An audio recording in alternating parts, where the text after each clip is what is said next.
पवित्र तन रखो, पवित्र तन रखो, पवित्र मन रखो, पवित्र मन रखो, पवित्र मन रखो। पवित्रता मनुष्यता की शान है,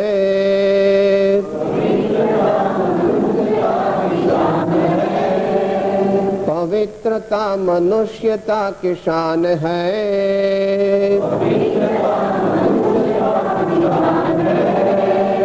पवित्रता मनुष्यता की शान है, पवित्रता मनुष्यता की शान है। जो मन वचन कर्म से पवित्र हो, जो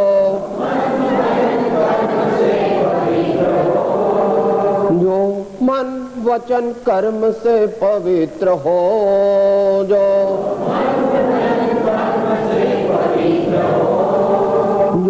मन वचन कर्म से पवित्र हो, जो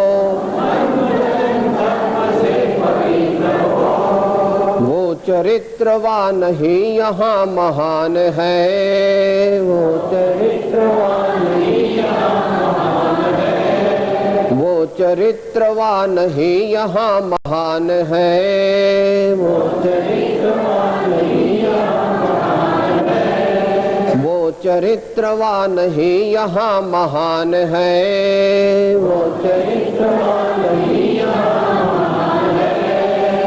पवित्र तन रखो, पवित्र मन रखो, पवित्र मन रखो, पवित्र मन रखो, पवित्र मन रखो। ओंकारं बिंदु संयुक्तं नित्यं ध्यायन्ति योगिनः कामदं मोक्षदं चैव ओंकाराय नमो नमः। मोक्षमार्गस्य नेतारं भेत्तारं कर्म भोभृतां ज्ञातारं विश्वतत्त्वानां वन्दे तद्गुणलब्धये।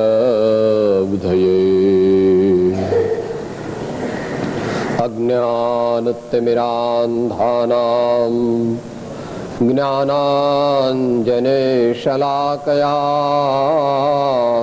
चक्षुः उन्मीलितं येन तस्मै श्री गुरवे नमः।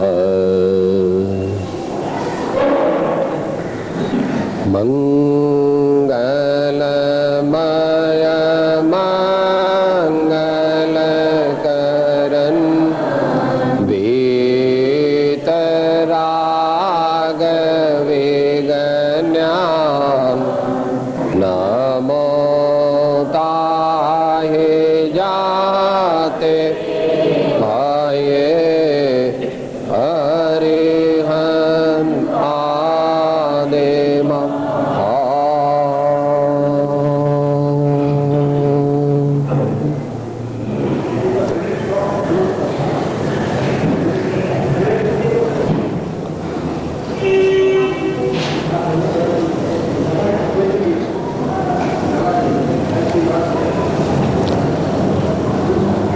આજે સ્વાધ્યાયનો વિષય છે સ્વાધ્યાય. આજે સ્વાધ્યાયનો વિષય છે સ્વાધ્યાય. કઈ રીતે આપણે જ્ઞાની ભગવંતોની વાણી વિચારીશું? અત્યારે સ્વાધ્યાય એટલે શું અને સ્વાધ્યાય આપણે કેવી રીતે કરવો એની વિચારણા અત્યારે કરશું. અને સ્વાધ્યાયથી આપણને એટલે કોઈ પણ સાધક જીવને શું લાભ થાય, કેવી રીતે લાભ થાય એ વિશે જ્ઞાની ભગવંતો જે કહે છે તે યથા સમયે આપણે વિચાર.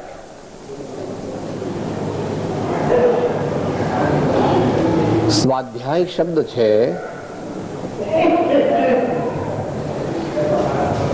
એ વિશે વિચારણા કરીએ એ પહેલા સ્વાધ્યાયનું સ્થાન સર્વજ્ઞ ભગવાને શું કહ્યું છે?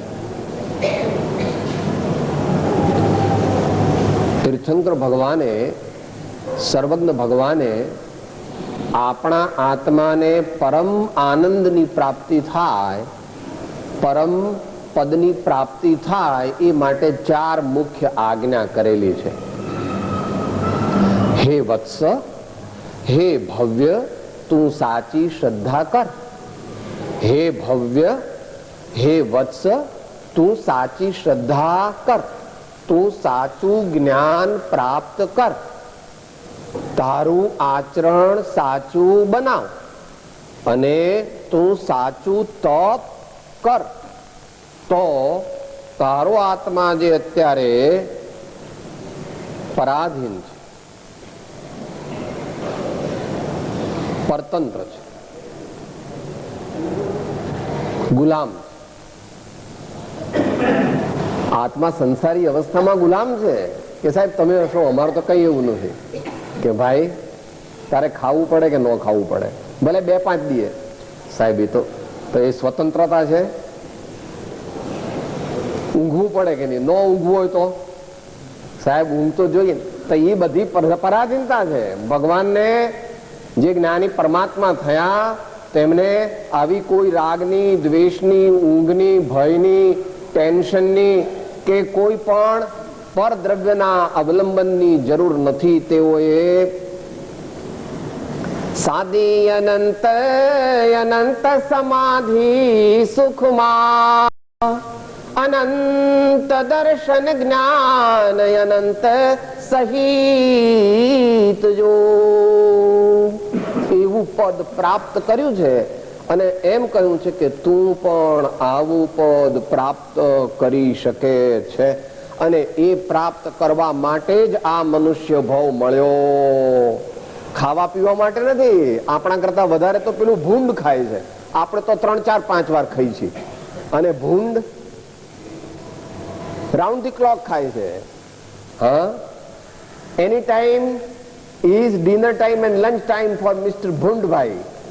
આપણા માટે પણ જો એમ આપણે કહીએ કે સાહેબ any time is tea time, any time is dinner time, any time is lunch time, તો આપણામાં પણ એ ભૂંડત્વના સંસ્કાર હજુ ગયા.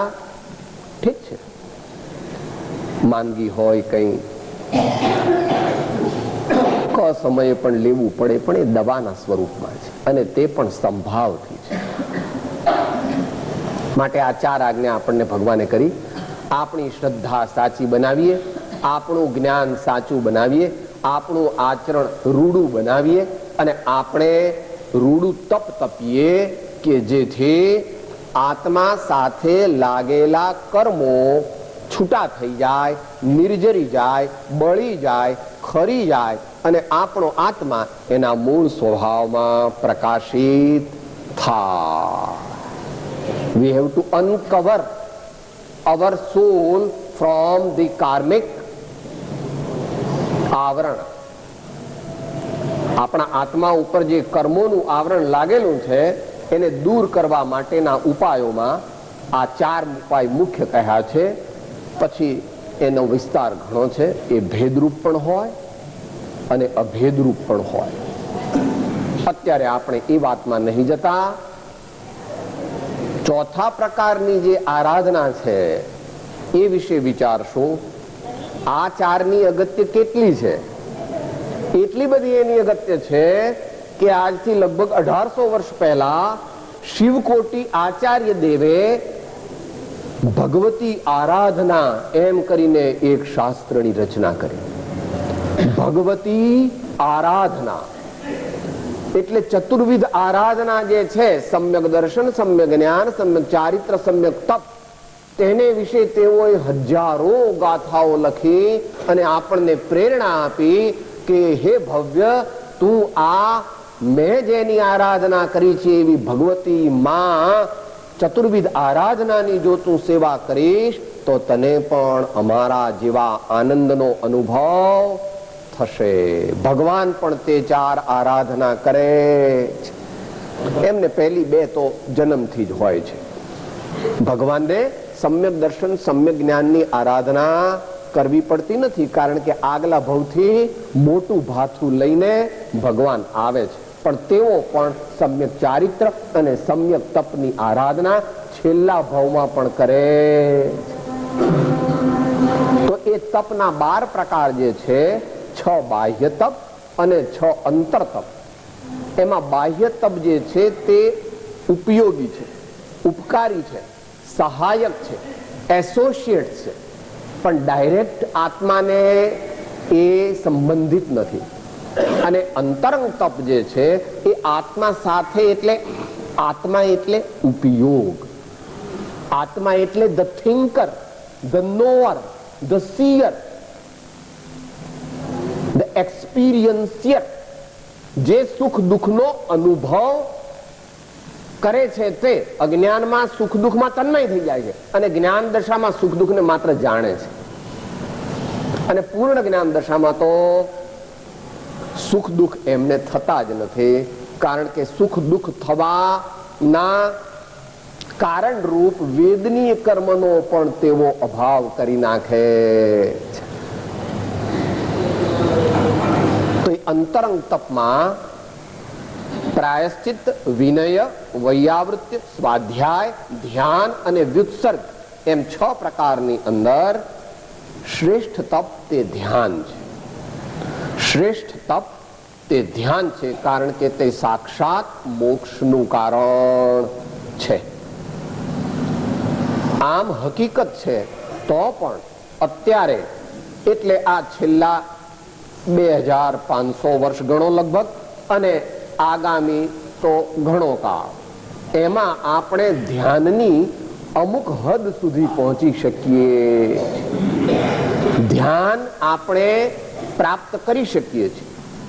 વ્યવહાર ધર્મ ધ્યાન પણ પ્રાપ્ત કરી શકીએ છીએ, નિશ્ચય ધર્મ ધ્યાન પણ પ્રાપ્ત કરી શકીએ છીએ, નિર્વિકલ્પ સમાધિ પણ પ્રાપ્ત કરી શકીએ છીએ. પણ એથી આગળ બીજી જે નિર્બીજ સમાધિ આદિ છે, જેને જૈન પરિભાષામાં શુક્લ ધ્યાન આદિ કહેવામાં આવે છે, તેની પ્રાપ્તિ વર્તમાનમાં કરવાની આપણી સમુચ્ચય યોગ્યતા નથી. માટે ભગવાન કહે છે, if you don't get the best, get the next best. If you don't get the best, you get the next best. પણ તમે પણ એવું કરો છો. તમે ઘી લેવા જાઓ અને જામ જોધપુરનું ન મળે તો શું કહો છો? સારું ભાઈ, તારે ગિરનારનું આપો, અથવા તો જામનગરનું આપો, અથવા જે કંઈ જામ ખંભાળિયાનું જે હોય તે નેક્સ્ટ બેસ્ટ. વિમળની સાડી લેવા જાવ ને ન મળે તો કે ગાર્ડન વરેલી બતાવો, એવું કહો છો. Next best. એમ ધ્યાન કરવાનું છે. ધ્યાન દશા અમુક હદ સુધી આપણે પ્રાપ્ત કરી શકીએ છીએ, પણ એ ધ્યાનનું ફીડિંગ, એ ધ્યાનનો પાયો, એ ધ્યાનમાં લઈ જનાર કોણ છે? ભૂમિયા વિના કાંઈ ડુંગરા ભમાય નહીં. થોડા દિવસ પછી સમેટ શિખર જશો ને 3 વાગે ચડશો તો એમને ચડશો? ના ના સાહેબ, એક માણસ રાખવો જોઈએ. એટલું અંધારું હોય ને આપણે ખોટા રસ્તે ચડી જઈ તો? એક સમેટ શિખરની યાત્રા કરવી છે 3, 3:30, 4 વાગે સવારના, તો કોકને સાથે લઈને જાવ છો તો આત્માના ચૂરા કરી નાખનાર એવું જે ધ્યાન છે, તે ધ્યાન માટે પણ સ્વાધ્યાય રૂપી ભૂમિઓ સાથે લઈ જવો પડે, નહીં તો ધ્યાન સુધી પહોંચી શકાતું નથી.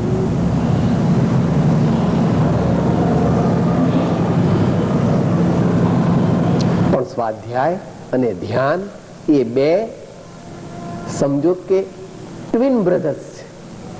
સ્વાધ્યાય અને સાચું ધ્યાન, સાચો સ્વાધ્યાય અને સાચું ધ્યાન એ 2 ટ્વિન બ્રધર્સ જેવા છે. દે ગો ટુગેધર. વાંચવું તે કઈ સ્વાધ્યાય નથી. એ તો ઠીક કહીશું હમણાં. ઉપદેશ આપવો માત્ર તે સ્વાધ્યાય નથી. એટલે પછી ભગવંતને પૂછે છે શિષ્ય, હે ગુરુદેવ, આ સ્વાધ્યાય એટલે શું? તો ભગવાન એને શબ્દથી પણ સમજાવે છે. સ્વ વત્તા અધિ વત્તા આય ઇક્વલ ટુ સ્વાધ્યાય. સ્વ વત્તા અધિ વત્તા આય. સ્વ એટલે પોતાનું મૂળ સહજાનંદ સ્વરૂપ, જ્ઞાનાનંદ સ્વરૂપ, સચ્ચિદાનંદ સ્વરૂપ. અધિ એટલે માં, ની તરફ, ટોવર્ડ્સ. અને આય એટલે આવક, આવક, ઉપજ, મેનિફેસ્ટેશન. જે કરવાથી આપણા આત્મામાં રહેવાય અને આપણને શુદ્ધિની આવક થાય, આનંદની આવક થાય, સંવર નિર્જરાની આવક થાય, તેને ભગવાન સ્વાધ્યાય કહે છે.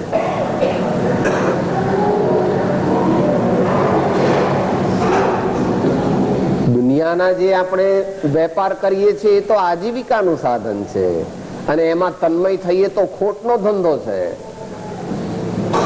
આપણે દુનિયામાં મોટા ધંધા વેપાર કરીએ છીએ ને ધડાધડ કમાઈએ છીએ એમ કહો છો કે સાહેબ મારે તો વાત ના પૂછો એટલી આવક હોય.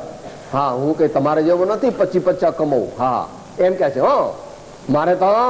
અને જ્ઞાની કે છે લક્ષ્મી અને અધિકાર વધતા શું વધ્યું તે તો કહો, શું કુટુંબ કે પરિવાર થી વધવા પણ એ નય ગ્રહો, વધવા પણ સંસારનું નરદેહ ને હારી જવો, એનો વિચાર નહીં અહો હો એક પળ તમને હવો. પૈસા આપણા માટે છે, આપણે પૈસા માટે નથી.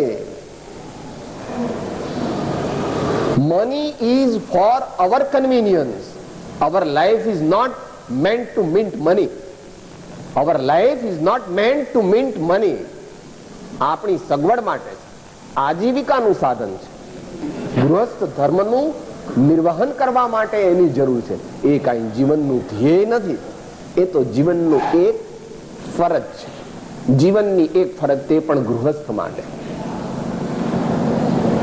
માટે અહીંયા સ્વ વત્તા અધિ વત્તા આય એટલે પોતાના આત્મા તરફ ઝૂકવાથી, પોતાના આત્માના ભાવમાં આવવાથી જે આનંદની, પ્રસન્નતાની, શુદ્ધિની, સંવર નિર્જરાની વૃદ્ધિ થઈ, એવો જે પ્રોસેસ તેને ભગવાન સ્વાધ્યાય કહે. આ એની નિશ્ચય વ્યાખ્યા છે. નિશ્ચય નહીંની અપેક્ષા એની વ્યાખ્યા છે. પણ એ નિશ્ચય સુધી પહોંચવું કેવી રીતે? અહીંયા ધારો કે મંદિર હોય અને પહેલા માળે ભગવાન બિરાજમાન હોય, તો આપણે ભગવાનના દર્શન કરવા હોય તો કેવી રીતે કરીએ? અહીં બેઠા બેઠા ન થાય. માટે આપણે પહેલા દાદરો ચડવો પડે, અને એ દાદરો ચડીને પછી એ દાદરો છોડીને જ્યાં ભગવાન હોય ત્યાં જઈએ તો ભગવાનના દર્શન થાય. તો કોઈ કે સાહેબ દાદરો છોડવાનો જ છે, ચાલો મેં છોડી દીધો, મને અહીંયા ભગવાનના દર્શન થઈ જશે, કે ન થાય. ભગવાન પાસે જવા માટે દાદરો છોડવો પડે, પણ છોડ્યા પહેલા પકડવો પડે અને ચડવો પડે અને પછી છોડવાનો છે. એમ પ્રેરે તે પરમાર્થને તે વ્યવહાર સંબંધ. તો વ્યવહાર એટલે કે ભેદરૂપ. વ્યવહારનો અર્થ ઉપચાર નથી. અહીંયા કેવા કેવા પ્રકારનો સ્વાધ્યાય આપણે કરીએ તો આપણને આનંદ મળે, આપણી બુદ્ધિ નિર્મળ થાય, તો ભગવાન તત્વાર્થ સૂત્રમાં કહે છે, ભાઈ વાચના, પૃચ્છના, અનુપ્રેક્ષા, આમનાય, ધર્મોપદેશ, આ 5 સ્વાધ્યાયના પ્રકાર છે.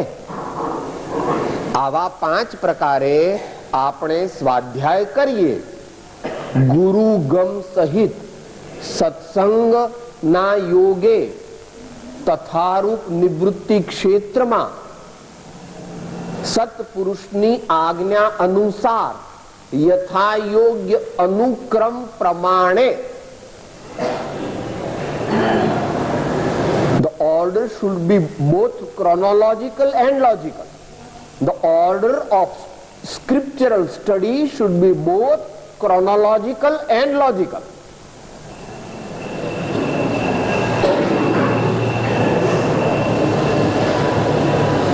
વિજ્ઞાન છે, ભગવાન સર્વજ્ઞ પરમાત્મા વિજ્ઞાની છે.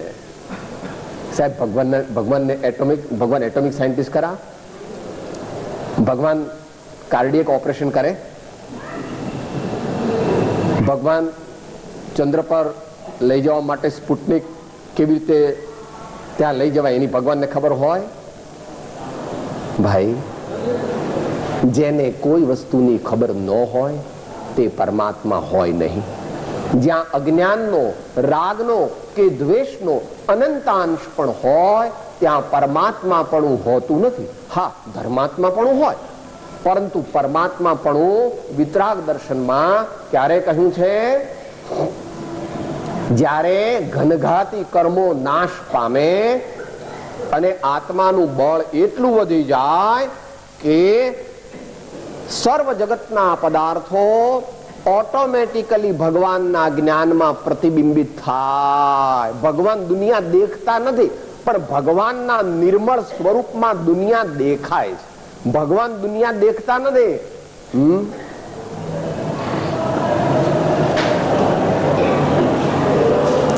એટલે કેવળ જ્ઞાનની વ્યાખ્યા શ્રી આત્મસિદ્ધિ શાસ્ત્રમાં નિશ્ચય નહીંથી કરી છે. કેવળ નિજ સ્વભાવનું અખંડ વર્તે જ્ઞાન, કહીએ કેવળ જ્ઞાન તે દેહ છતાં નિર્વાણ. એટલે તેમ પૂછ્યું કે આવું બધું ભગવાનને ખબર હોય? કે પ્રભુ અત્યારે એ વાત અમારે ઉખેડવી નથી, પણ ભગવાનને ખબર ન હોય એવી કોઈ વસ્તુ નથી. તારા બધા કાળા અને ધોળા ભગવાન જાણે. આપણે એવું વિચાર, સાહેબ હું તો એકલો હતો, ભગવાનને શું ખબર પડે? હું તો એકલો ગુફામાં જંગલમાં જઈને રાતના પાપ કરું તો કોઈને ખબર પડે કઈ? આ જીવ એમ માને છે કે હું ભગવાનથી કઈક છુપાવી દઉં, કોઈને ખબર ન પડે એવી રીતે હું પાપ કરું. પ્રભુ, માયલો તો હાજર છે અને ત્રિલોકનાથનું જ્ઞાન પણ હાજર. આ જીવ કંઈ પણ પાપ પરમાત્માથી છુપાવી શકતો નથી. એવું વસ્તુનું સ્વરૂપ છે. જો કે ભગવાનને કઈ ઇન્ટરેસ્ટ નથી. હો, ભગવાન તારું પોલ બહાર પાડવાના નથી, ગભરાતો નહીં, પણ તારે એ ચક્રવૃદ્ધિ વ્યાજ સહિત ઓકવું પડશે. પાપ કરતી વખતે ડરતો નથી, પણ એ પાપ ઉદયમાં આવે ચક્રવૃદ્ધિ વ્યાજ સાથે તારે કે મારે કે કોઈ પણ જીવે, ખુદ ઋષભદેવ ભગવાનને પણ તેમ કરવું પડ્યું. બોલો તો ભગવાને 1 વર્ષનું ઉપવાસ થયા હતા ને ભગવાનને. 6 મહિના તો ભગવાન નહોતા નીકળ્યા આહાર માટે, પણ દરરોજ નીકળતા હતા અને પાછા આવતા હતા. દરરોજ નીકળતા હતા અને 5-6 મહિના 180 દિવસ ઋષભદેવ ભગવાન દરરોજ આહાર માટે નીકળે, પણ વિધિ મળે નહીં એટલે પાછા આવે. જે કર્મે ઋષભદેવની શરમ રાખી નથી એ કર્મ મારીને તમારી શરમ રાખશે. જે કર્મે ઋષભદેવ ભગવાનની શરમ ન રાખી, આપણે માનીએ છીએ કે ભગવાનને શું ખબર પડે? હા, તો એ બધી આપણી કલ્પના છે, આપણું અજ્ઞાન છે કે બધું ચાલે. સાહેબ કોને ખબર? કોઈને ખબર ન હોય એવું છે નહીં પ્રભુ. માટે એ 5 પ્રકાર ભગવાન બધું જાણે છે, પણ અત્યારે વિષય નથી આપણો. અત્યારે વિષય એ છે કે મારે આ 1993માં, પછી આવતા 1994 અને 1995, 1996 ને 1997, 1998 એમાં મારે સ્વાધ્યાય કેવી રીતે કરવો એ વિશે આચાર્ય ભગવાન આપણને ગાઈડલાઈન આપે કે ભાઈ, પહેલો પ્રકાર છે વાચના, regular study. Regularly reading the scriptures advised by the preceptor. આત્મસિદ્ધિ કહે છે, અથવા સદગુરુએ કહ્યા જે અવગાહન કાજ, તે નિત્ય વિચારવા કરી મતાંતર ત્યાગ. એની પહેલાની ગાથા છે, આત્માદિ અસ્તિત્વના જેહ નિરૂપક શાસ્ત્ર, પ્રત્યક્ષ સદગુરુ યોગ નહીં ત્યાં આધાર સુપાત્ર. એટલે પહેલો નંબર તો સત્સંગનો છે, પણ સત્સંગ તો કાયમ મળે એમ છે નહીં. હે, તમારો દીકરો તમને બહુ હાલો છે, પણ 12માં હવે અહીંયા થઈ ગયો, BE થઈ ગયો, ઇલેક્ટ્રોનિક્સ નું કર્યું છે, પણ બહુ હાલો છે તોય તમે એને મોકલો છો અમેરિકા. 1 વર્ષ ટ્રેનિંગ લેવા જાય છે સાહેબ.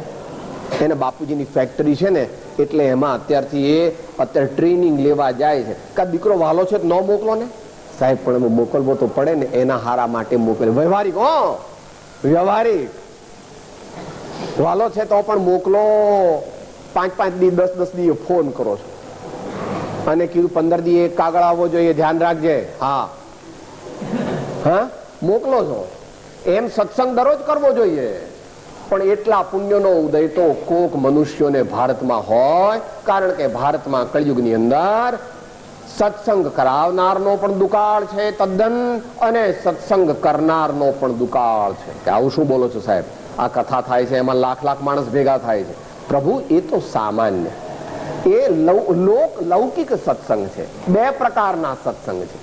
એક લૌકિક સત્સંગ છે, જેમાં ઠીક છે ચલો જઈ આવીએ, સોશિયલ કોલ છે, સગાવાલાને મળાશે, જરા મહારાજના દર્શન થશે, 2-4 સારી વાત કાને પડે તો ઠીક છે, આપણે આમે જરા આઉટિંગ થશે, બધું ભેગું. હે, સગાવાલાને મળવા જાય છે સ્વાધ્યાયમાં, હે, સત્સંગ કરવા જાય છે. એ લૌકિક સત્સંગ છે. વિરલા મોટો વિષય છે, અત્યારે વિષય પ્રસ્તુત નથી, માત્ર એનો પાસિંગ રેફરન્સ છે. મિથ્યા આગ્રહ, પ્રમાદ, સ્વચ્છંદ અને વિષય લોલુપતા આપણા જીવનમાં ન હોય, અને ગઈકાલે આવ્યું તે પ્રમાણે માત્ર મોક્ષ અભિલાષ એવા રૂડા ભાવથી આપણે તથારૂપ જ્ઞાની પુરુષના વચનને ભાવપૂર્વક સાંભળીએ, સમજીએ અને શ્રદ્ધીએ અને જીવનમાં ઉતારીએ, આ ત્યારે સત્સંગ કર્યો કહેવાય. જો સત્સંગ કરે તો અવશ્ય આત્મજ્ઞાન પ્રગટે, અને આત્મજ્ઞાન ન પ્રગટ્યું તો હજુ આણે યથાર્થપણે સત્સંગ બરાબર કર્યો. વાર લાગે, 2, 5, 10 સત્સંગમાં ન થાય. કૃપાળુદેવની એ પ્રમાણે આજ્ઞા છે દરેક જ્ઞાની ભગવંતોની. દીર્ઘકાળ સુધી યથાર્થ બોધનો પરિચય થવાથી બોધ બીજની પ્રાપ્તિ હોય છે, અને તે બોધ બીજ તે પ્રાય નિશ્ચય સમ્યક્ત્વ હોય. તો વાંચવું, સંત પુરુષોના સાનિધ્યમાં અથવા તેમના માર્ગદર્શન પ્રમાણે આપણે જ્યાં હોઈએ ત્યાંથી આપણો જીવન વિકાસ પામે, એ પ્રકારેનું વાંચન કરવું. વૈરાગ્ય વધે અને પ્રયોજનભૂત તત્વનું પરિજ્ઞાન થાય એવા શાસ્ત્રો પહેલા વાંચવા.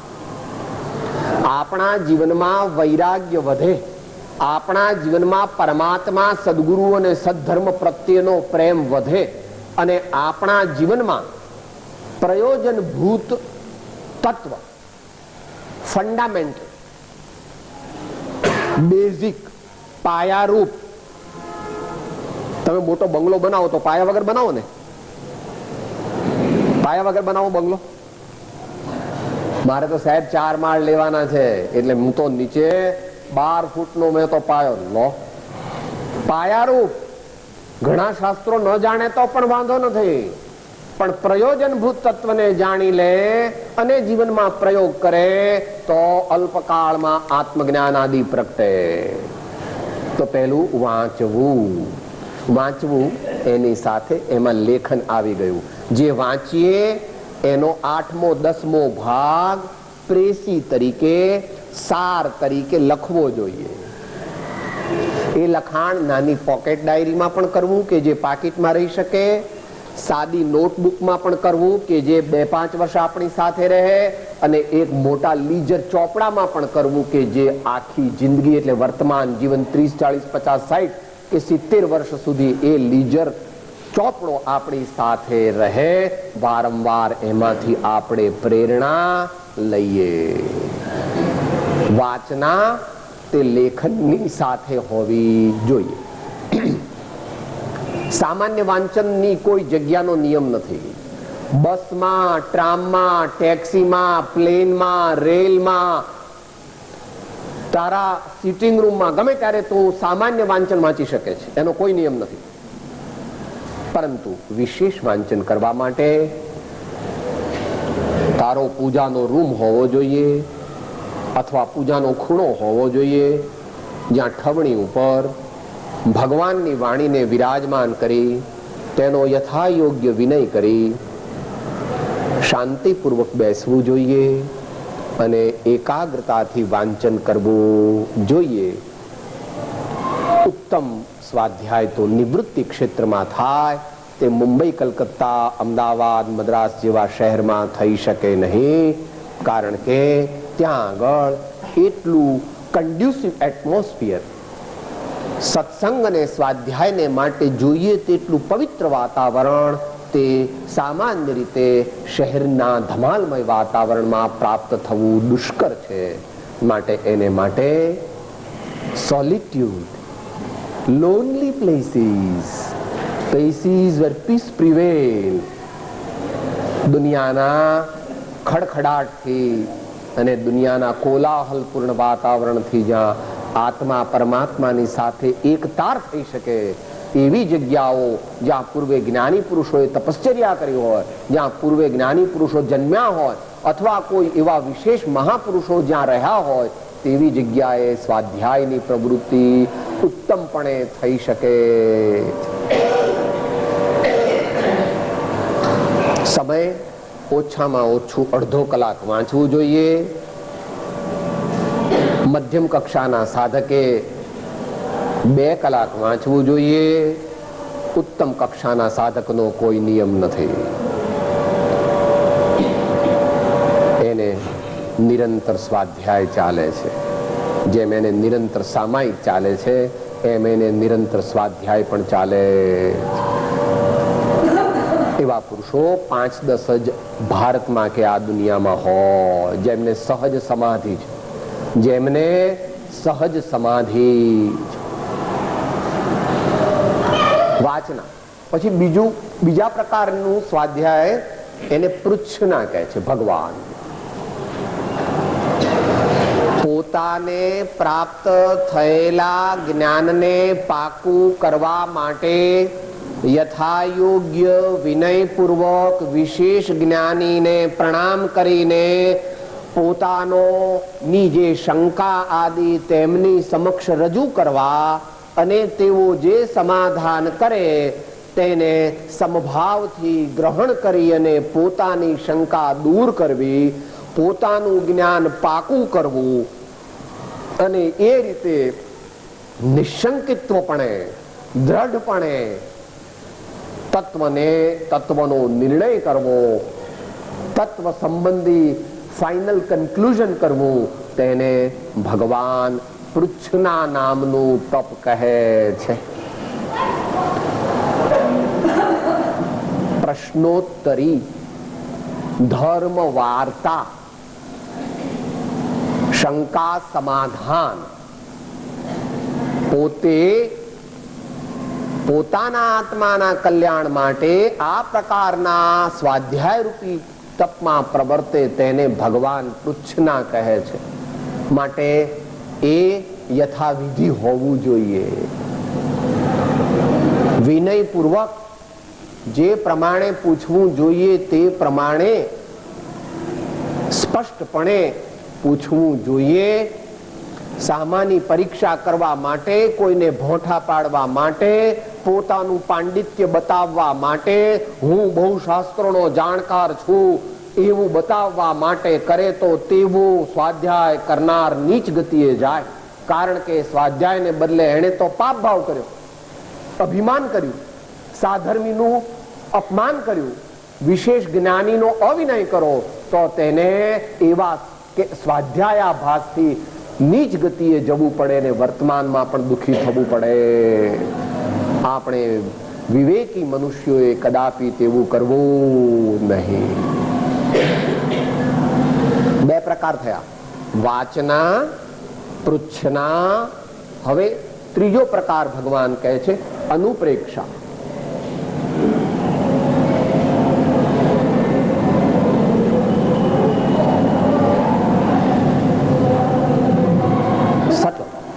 સૂક્ષ્મ છે આ સ્વાધ્યાયનો પ્રકાર, સૂક્ષ્મ છે. કારણ કે એમાં મોટા ભાગે શાસ્ત્રના અવલંબનની જરૂર થોડીક જ પડે છે.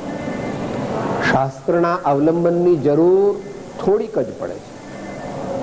નવા નવા સ્વાધ્યાય કરનાર હોય તો એને શાસ્ત્રના અવલંબનની જરૂર પડે. પણ અનુપ્રેક્ષામાં 3 શબ્દ છે, અનુ વત્તા પ્ર વત્તા ઈક્ષ.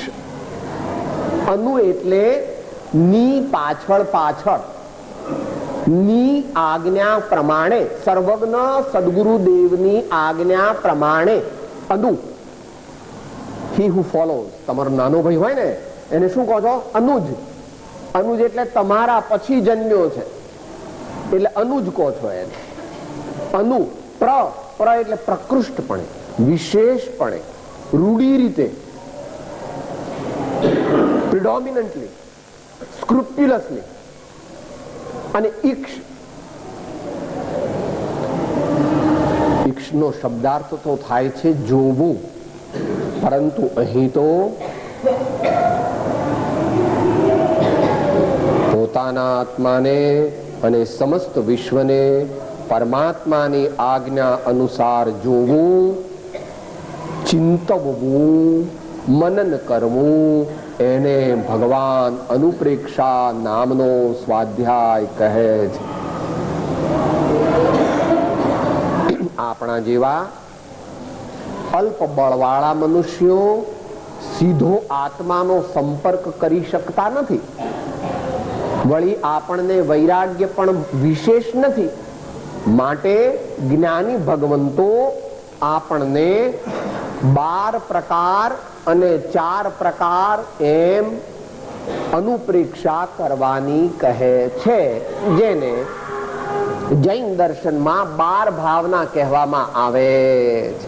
એ 12 ભાવનાઓ અથવા 4 ભાવનાઓ, તેનું ચિંતન કરવું, તેનું મનન કરવું, તેનું અનુસંધાન કરવું, તેને અનુસરવું, તેમાં પોતાનું ચિત્ત પરોવવું, તેવી ભાવનાઓ ભાવનાર મહાન ધર્માત્મા અને પરમાત્માઓનું તેમની મુદ્રાનું સ્મરણ કરવું, એ ઇત્યાદિ પ્રકાર અને જગતના પદાર્થોનું સ્વરૂપ, તેનું ચિંતન, તેને ભગવાન અનુપ્રેક્ષા કહે છે.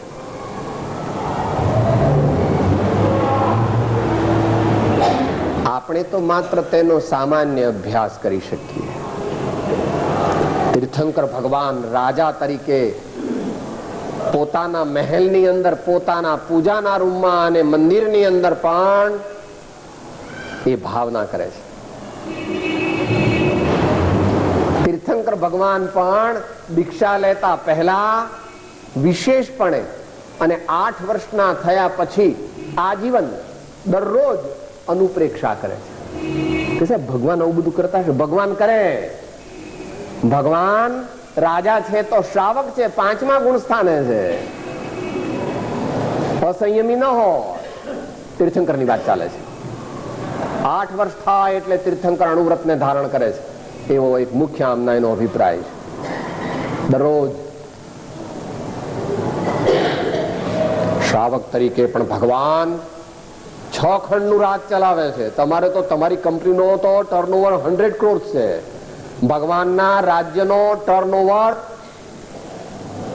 1000 બિલિયન પાઉન્ડ છે, 1000 બિલિયન પાઉન્ડ છે, તો પણ તે નિશ્ચિંત છે. જ્યારે સામાયિકમાં બેસે છે, અનુપ્રેક્ષા કરે છે, ત્યારે કેવા છે ભગવાન?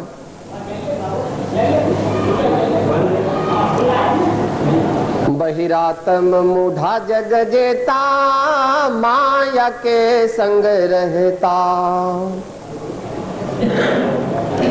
ઘટયંતર પરમાત્મ ભાવે, ઘટયંતર પરમાત્મ ભાવે, ये दुर्लभ प्राणी ते तायवधु, राम राम जग गावे, विरला अलख जगावे अवधु, राम राम जग गावे, विरला अलख जगावे, विरला अलख जगावे, विरला अलख जगावे.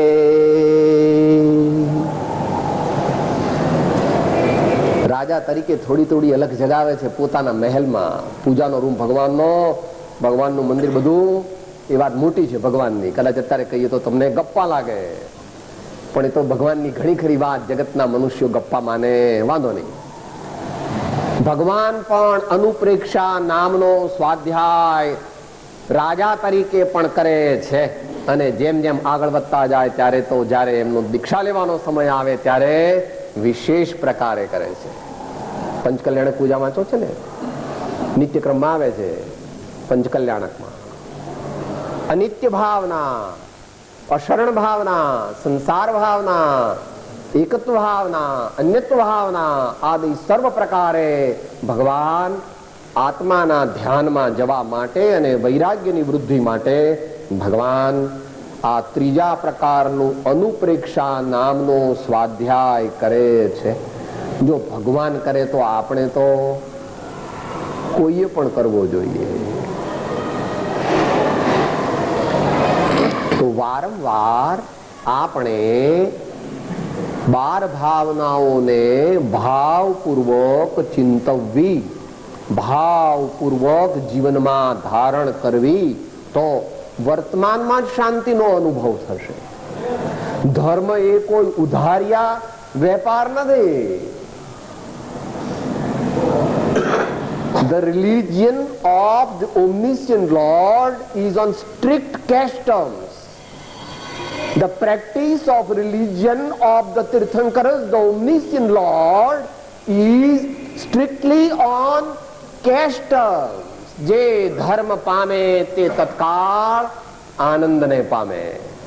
જેના જીવનમાં પ્રસન્નતા ન હોય, આનંદ ન હોય, નિર્ભયતા ન હોય, નિશ્ચિંતતા ન હોય, તે કઈ ધર્મને હજુ પામ્યો નથી. ઠીક છે, પ્રયત્ન કરે છે. ધર્મ પામે તો તેના નેણને વેણ બદલાય, હરિરસ પીજીએ. તેના નેણને વેણ બદલાય, હરિરસ પીજીએ. ચિત્ત પ્રસન્ને રે પૂજન ફળ કહ્યું. પૂજા અખંડિત તે, કપટ રહિત થઈ આત્મ અર્પણા, આનંદ ઘન પદ રેખ. ઋષભજીને ઈશ્વર પ્રીતમ મારો, ઓર ન ચાહુ રે કન. રીજો સાહિબ સંગ ન પરિહરે, ભાંગે સાદી અનંત. ઋષભજીને ઈશ્વર પ્રીતમ મારો. આપણે તો પૂજા કરીને ક્રોધ કરીએ છીએ, પૂજા કરીને અભિમાન કરીએ છીએ. પૂજા કરવા જઈએ એટલે બધા આગા ખસી જાય ને, શેઠ આયા, સોનાનો થાળ લાવે છે, આગા ખસો, એમને લાઈનમાં પહેલા એમને કરવા દો, આગા જાઓ. એટલે આપણે મનમાં જાય, જો મેં આ 4 લાખ રૂપિયામાં પ્રતિષ્ઠા કરાવી છે ને, એટલે મારે અહીંયા આગળ. એટલે આ પૂજા કરવા ગયો ને અભિમાન કરે. પૂજા કરીને પેલા પૂજારીએ કઈ ભૂલ કરી હોય તો તરત ગુસ્સે થઈ જાય છે. ખબર નથી પડતી, અહીંયા ચોખા કેમ મૂક્યા, અહીંયા બદામ કેમ મૂકી, આટલું આવડતું નથી. આપણે પૂજા કરી, ધર્મ કરે, સ્વાધ્યાય કરે, ભક્તિ કરે અને પાછો તરત ગુસ્સો કરે. ભગવાન કહે છે તપનું અજીર્ણ તે ક્રોધ છે.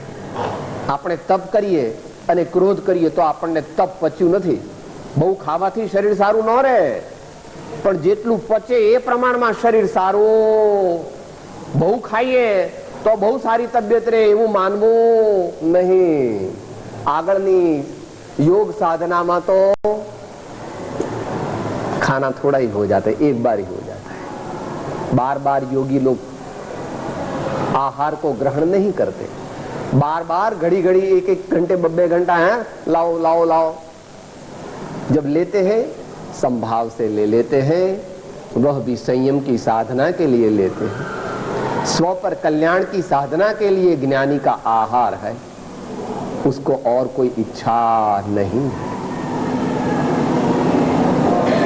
भगवान नो धर्म रोकड़ियो छे।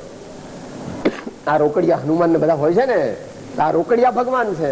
भगवान नो धर्म रोकड़ियो छे के साहेब अत्यारे आपणे धर्म करीने खूब दुख वेठवानुं, खूब कष्ट वेठवानुं, खूब आपणे दुख पड़े પછી ભવિષ્યમાં સ્વર્ગમાં જઈશું તો સુખ મળશે કે હાલતો થા હાલતો, એવો ભગવાનનો ધર્મ નથી। ભગવાનનો ધર્મ અત્યારે અલ્પ કષ્ટ પડે એનો કઈ વાંધો નહીં, અલ્પ કષ્ટ વિના તો કાંઈ નથી દુનિયાનું કોઈ પણ કાર્ય। તમારે સારા બાબાને બેબી જોઈતા હોય તો ડિલિવરીમાં ભાઈ થોડો વખત તો દુઃખ તો વેઠવું પડે હે, સારા બાબા બેબી। પણ તરત પૂછો બાબો બેબીનો એમ થાય ને કે બાબો છે કે બેબી, લે મમ્મી હજુ તો આપણને ખબર ન હોય કેમ ભાઈ, થોડું કષ્ટ વેઠે છે શેને માટે, ઘણું સુખ પ્રાપ્ત કરવા માટે વેઠે। માતૃત્વ પ્રાપ્ત કરવા, માતૃત્વ પ્રાપ્ત કરવા, સંસ્કારી સંતતિ પ્રાપ્ત કરવા, થોડું એમ આપણા આત્માના કલ્યાણ માટે। स्वार्थ त्याग की कठिन तपस्या बिना खेद जो करते हैं, ऐसे ज्ञानी साधु जगत के दुख समूह को हरते हैं। सहन કરવામાં જ્ઞાનીઓને કઈ વાંધો નથી, પણ તેઓ આપણને એમ લાગે છે કે ભગવાન બહુ દુખી, આપણને એમ લાગે સાહેબ અરે ભગવાનને કેટલું બધું દુઃખ, બિચારાને એકલા રહેવાનું, જંગલમાં રહેવાનું, કપડા લત્તા નહીં, ખાવા પીવાનું ઠેકાણું નહીં, ભગવાનને ઓઢવા પહેરવાનું નહીં, એર કન્ડિશનર નહીં, ભગવાનને કોઈ પગ ન દાબે, ભગવાનને દવા ન આપે। મન તો ભગવાનને બહુ એવું થાય છે, હું ભગવાનને મને કીધું હોત ને તો હું મારા ફ્લેટમાં એમને રૂમ જુદો બાંધી, ભગવાનનું બહુ દયા આવે, ભગવાનને આટલું બધું દુઃખ બિચારાને લે હે, આપણને એમ લાગે ભગવાન બહુ દુઃખી। નિજાનંદ રસ લીન ભગવાન, ભગવાનનું વર્ણન હું કરી શકું નહીં, કોઈ કરી શકે, કદાચ હું કરું તો પણ તમે બધા એમ કહો કે મહારાજ કંઈક લઈને આવ્યા લાગે, એમનું કઈ ઠેકાણું, કારણ કે પરમાત્માનું સ્વરૂપ જો જાણીએ તો એમની સાથે તરત જ જો કોઈ જીવ મારા સ્વામીને ઓળખે તો તરત જ લવ એટ ફર્સ્ટ સાઇટ થઈ જાય। જે ભગવાનને ઓળખે તેનો ભગવાન સાથે તત્કાળ પ્રેમ સંબંધ થઈ જાય, પણ ભગવાન એકદમ ઓળખાય એમ છે। આની પણ યોગ્યતા નથી ને ભગવાન પણ કાઠા છે, માટે આ ઘણી તૈયારી કરશે ત્યારે ભગવાન ઓળખાશે। આ જીવ ઘણો પ્રયત્ન કરશે ત્યારે ભગવાન સાચા સ્વરૂપમાં ઓળખાશે। એવું દેવચંદ્રજી મહારાજ ને કુંદકુંદ સ્વામીએ કહ્યું છે, સ્વામી ગુણ ઓળખી સ્વામીને જે ભજે દર્શન શુદ્ધતા તેહ પામે, જ્ઞાન ચારિત્ર તપ વીર્ય ઉલ્લાસથી કર્મ ઝીપી વસે મુક્તિ ધામે।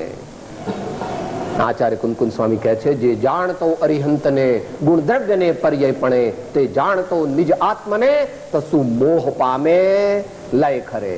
જો આપણે પરમાત્માને ઓળખીએ તો આપણો મોહ નષ્ટ થઈ જાય અને આપણો પરમાત્મા સાથેનો શાશ્વત પ્રેમ સંબંધ સ્થાપિત થઈ જાય, પછી કોઈ દી છૂટે। ભગવાન સાથે એક જ વાર પ્રેમ કરવો પડે, પછી ઓટોમેટિક થયા કરે, પણ એક વાર એ પ્રેમ કરવા માટે ઘણી મહેનત કરવી। તો અનુપ્રેક્ષા, ભગવાન પણ અનુપ્રેક્ષા નામનો સ્વાધ્યાય રૂપી તપ કરે। આમનાય ચોથા પ્રકારનો સ્વાધ્યાય, આમનાય, આમનાય એટલે સાદી ભાષામાં શાસ્ત્ર પારાયણ, શાસ્ત્ર પારાયણ એને માટે ઘોષ શબ્દ પણ વાપરવામાં આવે છે, કારણ કે આમનાય રૂપી તપની અંદર આપણે સામસામે ભાઈઓ બહેનો અથવા એક ભાઈ કે બહેન બોલાવે ને બીજા બધા ઝીલે, એવી રીતે શાસ્ત્રનું પારાયણ કરીએ છીએ, એને ભગવાન આમનાય રૂપી સ્વાધ્યાય કહે.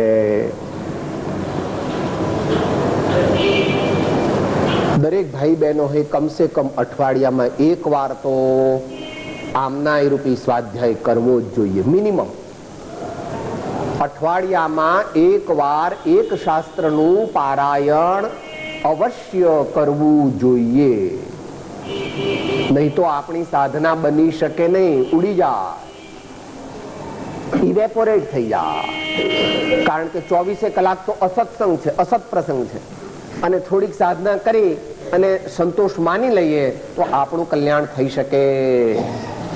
એટલે કોઈ પણ એક શાસ્ત્રને ભાવપૂર્વક બોલવું અને બીજા ઝીલે બોલવું એ તો ગૌણ છે.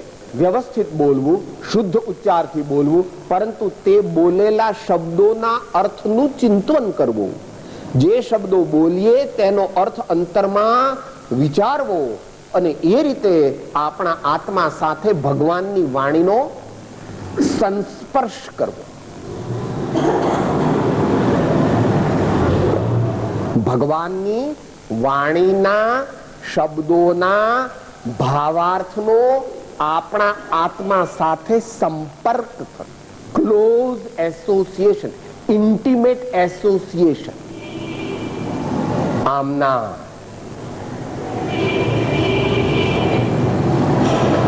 અને છેલ્લા પ્રકારનો સ્વાધ્યાય તેને ધર્મોપદેશ કહે છે. સાચો ધર્મોપદેશ તો મહાન આચાર્યો જ કરી શકે. આપણામાં ધર્મોપદેશ કરવાની પૂર્ણ યોગ્યતા નથી. આપણે કરીએ એને સ્વાધ્યાય કહેવાય, વાંચન કહેવાય, વાચના કહેવાય. કારણ કે એમનું પણ સ્વરૂપ નહીં કહું, કારણ કે આચાર્યનું સ્વરૂપ જો કહું તો પણ તમારા મગજમાં બેસે એવું છે નહીં. કારણ કે અત્યારે એવા તથારૂપ જેવા ભગવાને કહ્યા તેવા દેખાતા નથી. છતાં અભ્યાસી ભાઈઓ માટે ધર્મોપદેશ કરનાર કેવા હોય એને માટે આચાર્ય મહારાજે 16-17 મુખ્ય વિશેષણ વાપર્યા છે. આત્માનું શાસનના 5મા શ્લોકમાં ધર્મોપદેશ કોણ કરી શકે? પ્રાગ્નઃ પ્રાપ્ત સમસ્ત શાસ્ત્ર હૃદય પ્રવ્યક્ત લોક સ્થિતિ પ્રાસ્તાશ પ્રતિભાપર પ્રશમવાન પ્રાગેવ દ્રષ્ટોત્તર પ્રાયઃ પ્રશ્નસઃ પ્રભુ પરમનોહારી પરાનિંદયા બ્રૂયા ધર્મ કથામ ગણિ ગુણનિધિ પ્રસ્પષ્ટ મિષ્ટાક્ષર. આટલા ગુણો જેનામાં પ્રત્યા હોય તેવા મહાન યોગીશ્વર તે દેશના દઈ અને હજારો સેંકડો જીવોને આત્માના માર્ગે જગાડી શકે છે. તેમના ચરણ કમળ જ્યાં પડે તે ધૂળી પણ આપણા હૃદય, આપણા મસ્તક પર ચડાવીએ તો પણ આપણે ધન્ય છીએ. તો તીર્થંકરની તો વાત જુદી જ છે. પ્રભુ ધર્મોપદેશ જેવી રીતે દુનિયામાં તમારા હાથમાં કોઈ બહુ સારો ધંધો આવ્યો કે જેમાં 100% પ્રોફિટ હોય તો તમે તમારા દીકરાને, જમાઈને, ભાણિયાને, ભત્રીજાને બધાને બતાવો છો કે અરે ભાઈ બીજું બધું મૂકને, આ ધંધો કર. થોડા વખતમાં આપણે નિશ્ચિંત થઈ જઈશું. તો ભગવાનને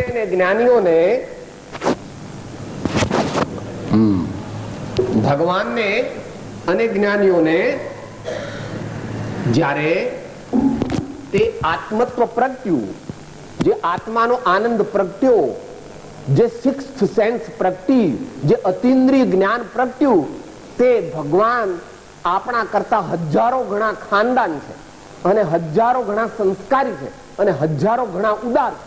એટલે આપણે તો માત્ર આપણા દીકરા, દીકરી, જમાઈ, શાળા, ભાણિયા, ભત્રીજાને જે ધંધો બતાવ્યો. ભગવાને તો સવી જીવ કરું શાસન રસી, જગતના સમસ્ત જીવોને એ માર્ગ બતાવ્યો.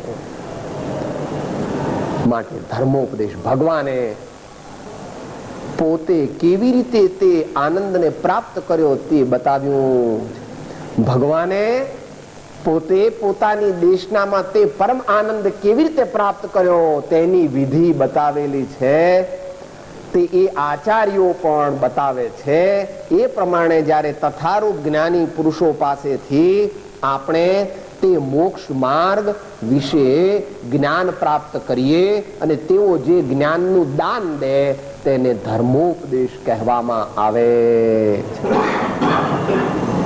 તો આ પ્રકારે આપણે સ્વાધ્યાયનું સ્વરૂપ સામાન્યપણે જાણ્યું. સિદ્ધાંતની અપેક્ષાએ, અધ્યાત્મની અપેક્ષાએ એ થોડુંક જુદું છે.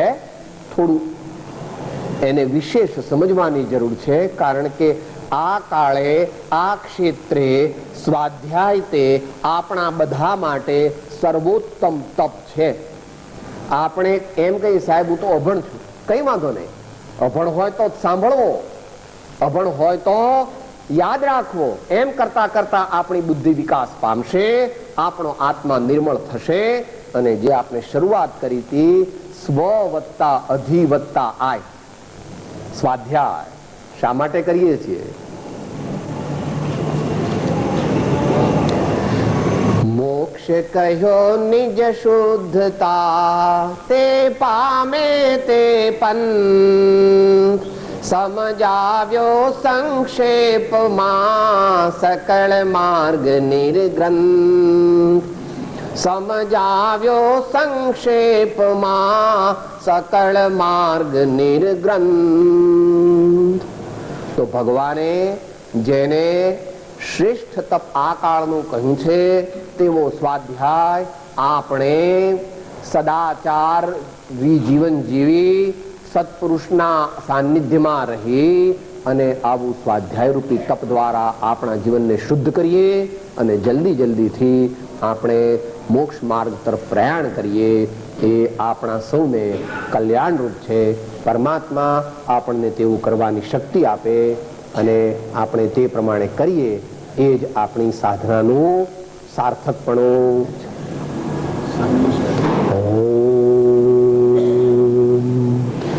દેહ છતાં જેની દશા વરતે દેહાતે તે જ્ઞાને ના ચરણમાં હોવંદન.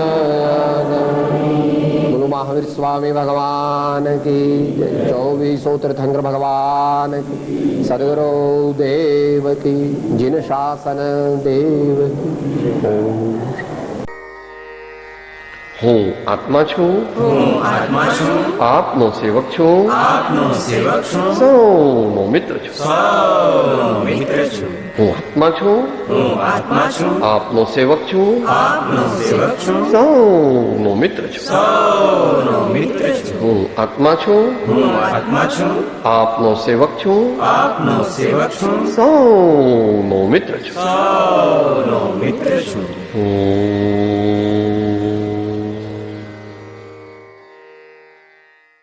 જય સદગુરુ વંદન. જય જય સદગુરુ વંદન. જય જય સદગુરુ.